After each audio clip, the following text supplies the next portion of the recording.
All right, folks, Jack here, Progressive Overload. Now, Ebony, I don't know about you, but when I sit down with someone new, I like to talk about their training experience, knowledge of, oh, look out. Oh. Anyway, talk about their knowledge of training and a few other bits and pieces of questions. One of them is about something called progressive overload. I'm sure you're aware of what Right, I'm sure you're aware of what overload is. Ooh, before I carry on, I want to preface everything that I'm about to say with two things specifically. Firstly, if you see that? Firstly, if you're going to the gym and you don't really have a goal and you just like to train, get a sweat on, blah, blah, blah, that's fine. You don't really need to worry about progressive overload because you're not really working towards anything super specific. And secondly, if you're roided out of your eyeballs, arguably, it's less important to you as well. Would you agree? 7 minutes or so. Whoa. Hold on, I'm just going to hide here while I scroll through the script. No continuity, please. Oh, see that? Good shooting text. How fucking ever, if someone is hell-bent on a goal, like they want to put on size or strength, or both, you're fucking more likely to hit those goals if you're overloading in the gym. Make sense?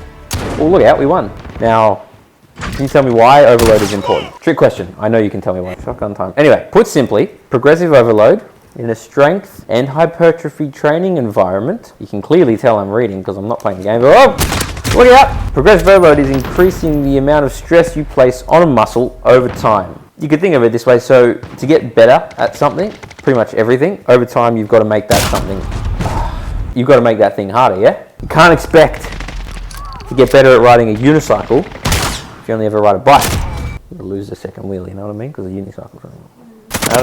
In the gym, it's basically the same thing, yeah? You can't expect to get better at a particular lift or... Anyway, take your chest for example. Now your chest is never gonna grow if all you do is the same chest workout every Monday and don't make it any harder.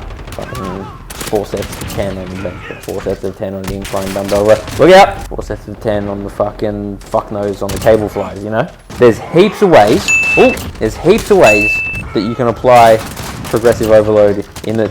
Oh, I got him. Number 2. Oh, number 3. Can we get number 4? Oh. Anyway, like I was saying, there's heaps of ways that you can apply progressive overload in the gym, but my favorite way is, gotta reload. Oh, that was me. As I was saying, stacks of ways to apply progressive overload in the gym, and in order of favoriteness, I like to increase the weight, increase reps, and then sets. Per example, let's say I start a new program. On Mondays, I bench press, right? Week 1, I do 4 sets of 10 at 60 kilos. Week 2, I still do 4 sets of 10, but I up it to 62.5 kilos. Week 3, I still do the same settage and reppage, but up the weight to 65.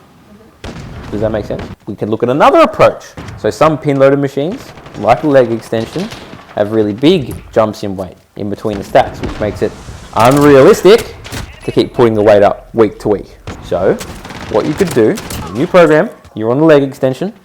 Week 1, you do 3 sets of 10 at 30 kgs. Week 2, you do 3 sets of 12, but you keep the weight at 30 kilos.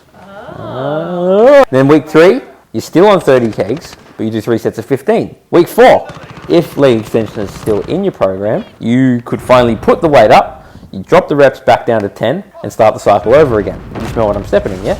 And you can apply the same thing to your bench press. Well, then there are other ways. You could change the tempo. You could add an extra set, 1.5 reps. The list goes on, but we don't have time for that. That's 27 plus 9. Ah! Why am I supposed to know that? The 9 times tables.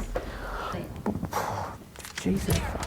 So look, it doesn't have to be week to week, technically speaking, but ideally, week to week and session to session, you do a little bit more than you did a week before. Everyone's muscles react the same. Yeah? Muscles, doesn't matter what muscles, forearm, in the thighs.